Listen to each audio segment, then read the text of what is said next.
Ողջույն սիրելի հետևորդներ, աշխատանքային շաբաթը մեկնարկել է եւ մեծ սիրով սկսում ենք ԱՄՆ լուրերը ներկայացնել USR Media YouTube-յան հարթակում ու սկզբում նրա մասին, ինչից խոսում է աշխարհը։ Մերձավոր Արևելքում խաղաղության լույս է երևում։ Այսօր սկսվել է Իսրայելի եւ Պաղեստինի միջև պատերազմի ավարտի եւ խաղաղության ամրապնդման գործընթացը։ Գերիները վերադարձել են։ Դոնալդ Թրամփը Քնեսետում 1 ժամ ելույթ ունենալով նշել է. Այժմ վերջապես ոչ միայն իսրայելացիների, այլև պաղեստինցիների եւ շատ այլոց համար երկար ու ցավալի մղձավանջը վերջացել է։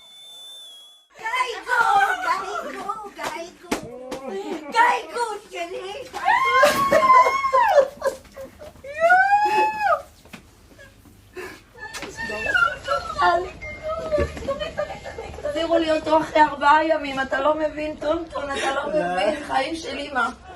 Պաղեստինյան զինյալ խմբավորումը Համասը այսօր ազատ է արձակել հոկտեմբերի 7-ի հարձակումից հետո ողջ մնացած 20 իսրայելցի պատանդների։ Պատանդները ազատ են արձակվել երկու խմբում, սկզբում 7-ը, ապա 13-ը։ Նրանք նախ տեղափոխվել են Գազայից Կարմիր խաչի միջոցով, այնուհետև հանձնվել Իսրայելի բանակին, տեղափոխվելու Իսրայել։ Հազարավոր իսրայելացիներ էին հավաքվել նրանց վերադարձը դիմավորելու համար։ Պատանդներն այսօր վերամիավորվել են ընտանիքների հետ եւ տեղափոխվել Իսրայելի կենտրոնական շրջանների հիվանդանոցներ։ Ազատ արձակումը տեղի ունեցել Իսրայելի հետ հրադադարի համաձայնագրի առաջին փուլի շրջանակում։ Սպասվում է նաև, որ այսօր կվերադարձվեն 26 սպանված պատանդների մարմինները, ինչպես նաև եւս 2 անձանց, որոնց ճակատագիրը դեռևս անհայտ է։ Իսրայելը պատրաստվում է կամ արդեն սկսել է ազատ արձակել մոտ 2000 պաղեստինցի կալանավորների եւ դատապարտյալների փոխանակման շրջանակում։ Իսրայելի եւ Համասի միջև ձեռք բերված հրադադարի համաձայնագիրը համարվում է ամենամեծ քայլը 2 տարվա պատերազմը ավարտելու ուղղությամբ։ Այն նպատակ ունի խաղաղության երկարաժամկետ հիմք ստեղծել, համաձայն ԱՄՆ նախագահ Դոնալդ Թրամփի առաջարկած 20 կետից բաղկացած ծրագրի։ Թրամփը ժամանել էր Իսրայել հենց այն պահին, երբ առաջին պատանդներն ազատ էին արձակվել։ Մամուլը նշում է, որ Թրամփի 20 կետանոց ծրագրի մի շարք դրույթներ դեռևս համաձայնեցված չեն, այդ թվում ինչպես պետք է կառավարվի գրեթե ամբողջությամբ ավերված Գազայի հատվածը պատերազմից հետո։ Անորոշ է նաև Համասի վերջնական ճակատագիրը։ Այսօր տարածաշրջանում տիրում է հույսի մթնոլորտ, հատկապես այն բանից հետո, երբ նախագահ Դոնալդ Թրամփը ջերմ ընդունելության է արժանացել Իսրայելում իր միջնորդական դերի համար։ Թել Ավիվի պատանդների հրապարակում իսրայելական եւ ամերիկյան դրոշներ էին ծածանվում հազարավոր մարդկանց վերևում, իսկ Թրամփը ելույթ է ունեցել Իսրայելի խորհրդարանում։ Մինչև այդ վարչապետ Բենյամին Նեթանյահուն հայտարարել է. Դոնալդ Թրամփը Իսրայելի պատմության ամենամեծ բարեկամն է Սպիտակ տանը։ Թրամփը նախ հանդիպել էր պատանդների ընտանիքներին, այնուհետև խորհրդարանում հանդես է եկել, կարելի ասել, հաղթական ելույթով, հայտարարելով, սա կլինի Իսրայելի ոսկե դարը եւ մերձավոր Արևելքի ոսկե դարը։ Թրամփը վերահաստատել է, որ հրադադարն այս անգամ կհանգեցնի մշտական խաղաղության, երբ փոշի նստի, ծուխը ցրվի եւ ավերակները մաքրվեն, ձեր առջև կբացվի պայծառ ու գեղեցիկ ապագա, ասել է Թրամփը։ Ելույթի ընթացքում, սակայն խորհրդարանում տեղի ունեցել բողոքի ակցիա։ Մի քանի падգամավորներ դուրս են հանվել դարիճից, իրենց հետ ունենալով նաև ցեղասպանության, գրության պաստառներ։ Հիմա հրադադարի լռության ներքո Գազան փորձում է ընդունել հումանիտար օգնություն, սակայն հազարավոր մարդիկ վերադառնում են այն տարածքներ, որտեղ իրենց տները այլևս չկան։ Շարունակելով թեման,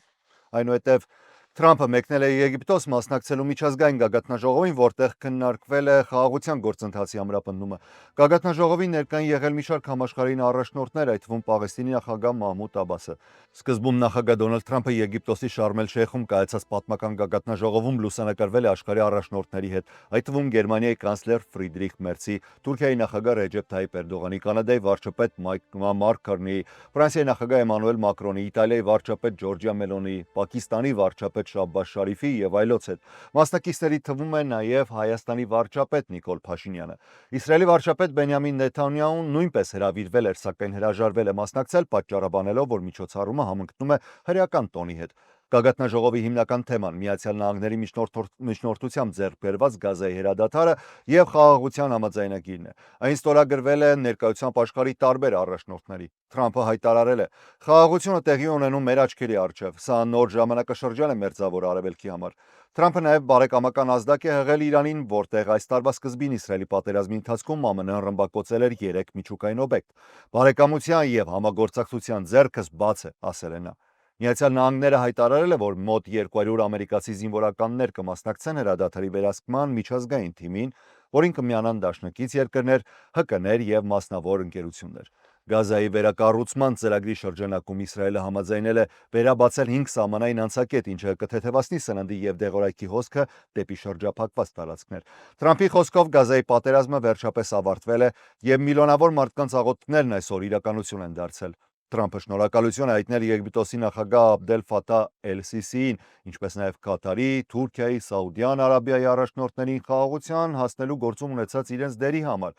Թրամփը շեշտել է, որ հաջորդ փուլը Գազայի վերակառուցումն է եւ բազմաթիվ երկրներ արդեն հայտնել են իրենց պատրաստակամությունը ֆինանսական ներդրումներ կատարելու համար։ Նա ընդգծել է, որ Գազայի բնակիչների ապագան պետք է հիմնվի խաղաղության եւ արժանապատիվ կյանքի վրա եւ ոչ թե ատելության ու պատերազմի։ Նախագահը նաև շնորհակալություն հայտնել Եգիպտոսի նախագահին իրեն պարգևատրելու համար երկրի բարձրագույն պետական պարգևով Նեղոսի շքանշանով։ Ինձ համար մեծ պատիվ է ստանալ Եգիպտոսի ամենաբարձր պետական շքանշանը, Նեղոսի շքանշանը։ Դա իսկապես գեղեցիկ անուն է եւ մեծ հարգանքի նշան, ասել է Թրամփը։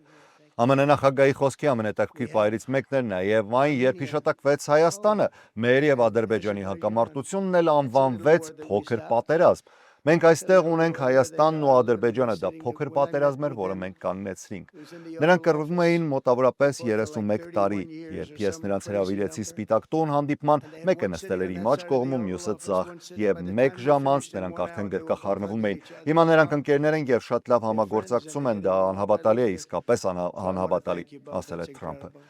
Նախագահը հիշատակել է նաև Պաղեստինի նախագահ Մահմուդ Աբասին, ասելով. Պաղեստինի ղեկավար Աբասը եւս այստեղ է եւ մենք բոլորս միավորվել ենք։ Չնայած Աբասը ելույթ չի ունեցել, նրա ներկայությունը դիտարկվել է որպես կարևոր խորհրդանիշ Գազայի պատերազմի ավարտից հետո նոր քաղաքական շրջափուլի սկիզբ։ Ամփոփելով, գագաթնաժողովը Եգիպտոսում դարձավ ոչ միայն Գազայի խաղաղության պայմանագրի ստորագրման հարթակ, այլ նաև հարթակ ընդգծելու Միացյալ Նահանգների դերը որպես խաղաղության միջնորդ Մերձավոր Արևելքում եւ հարակից տարածաշրջաններում, այդ թվում Հայաստանի եւ Ադրբեջանի միջև հակամարտության հարցում։ Պակիստանի վարչապետ Շահբազ Շարիֆն էլ հայտարարել է, որ Թրամփին կրկին առաջադրել են Նոբելյան խաղաղության մրցանակի համար։ Մինչև Թել Ավիվ կհասներ նախագահ Դոնալդ Թրամփը խոսել էր նաև ռուս-ուկրաինական հակամարտությունից։ Ամենաառաջնորդը նախազգուշացրել է Ռուսաստանի, որ կարող է Ուկրաինային տրամադրել հեռար հարվածային տամահավ քրթիռներ, եթե Մոսկվան շուտով չավարտի պատերազմը։ Այս հայտարարությունը հստակ ազդակ է, որ Թրամփը պատրաստ է մեծացնել ճնշումը Վլադիմիր Պուտինի կառավարության վրա, օգտագործելով ամերիկյան ռազմական ամենահզոր համակարգերից մեկը։ Թրամփը նշել է, որ Ուկրաինայի նախագահ Վլադիմիր Զելենսկիի հետ վերջին հեռախոսազրույցի ընթացքում նույնպես խոսել է հրթիռների հնարավոր մատակարարման մասին։ Թեև այս հայտարարությանը զուգահեռ Թրամփն ասել է, որ մինչև հրթիռների տրամադրումը պետք է խոսի Պուտինի հետ։ Նա հավելել է. Կարծում եմ Պուտինը կհաղթի, եթե հիմա կանգ առնի, սա նրա լավագույն հնարավորությունն է։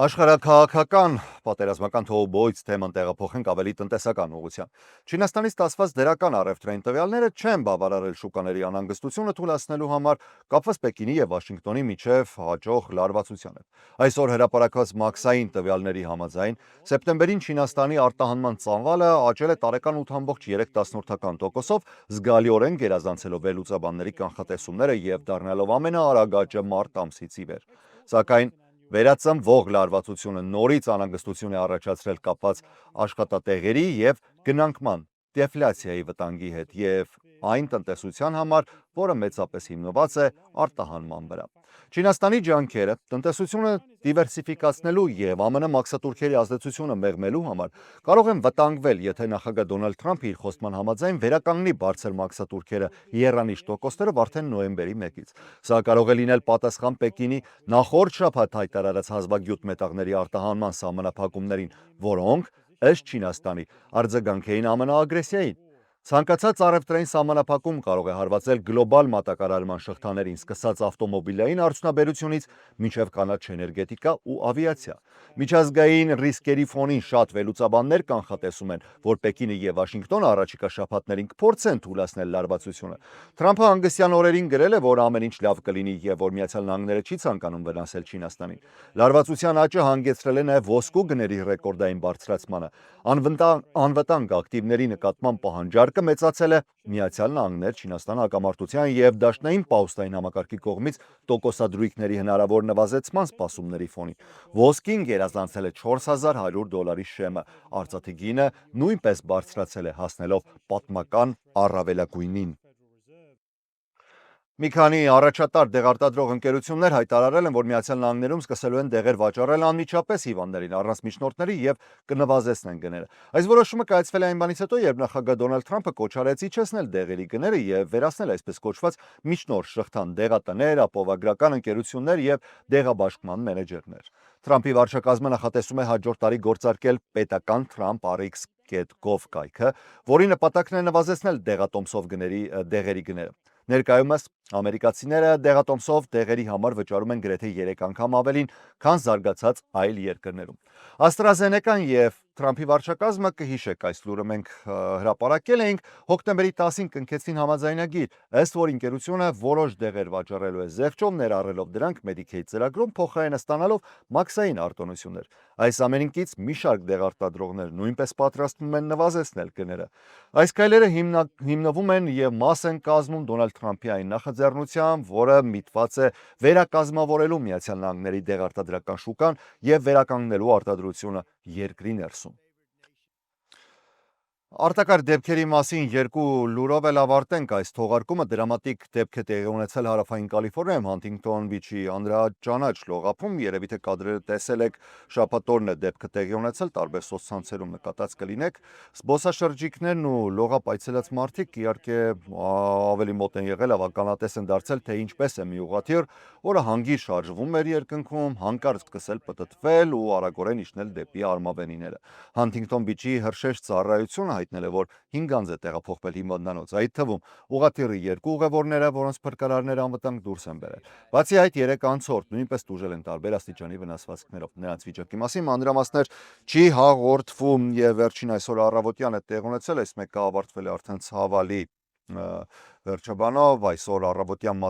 Մասաչուսեթս նահանգի հարավ-արևելքում Դարտմունդ քաղաքում փոքր ինքնաթիռ է կործանվել ուժեղ քամիների եւ անձրևի պայմաններում։ Վթարի հետևանքով զոհվել են օդանավի 2 ուղևորները եւ մեկ մարդ էլ, որը գտնվել է ներքևում, վիրավորվել է, հայտնում են տեղի իշխանությունները։ Մասաչուսեթսի նահանգային ոստիկանությունը հայտարարել է, որ ինքնաթիռում ողջ մնացածներ չկան եւ որ օդաչուն հնարավոր է փորձել է վայրէջք կատարել Նյու Բեդֆորդի տարածաշրջանային օդանավակայանում, սակայն նա չի ներկայացրել ոչ թռիչքային պլան, ոչ էլ ուղևորների մասին տվյալներ։ Դեպքի վայրում կատարվում է հետաքննություն պարզելու, թե ինչն է հանգեցրել կործանմանը։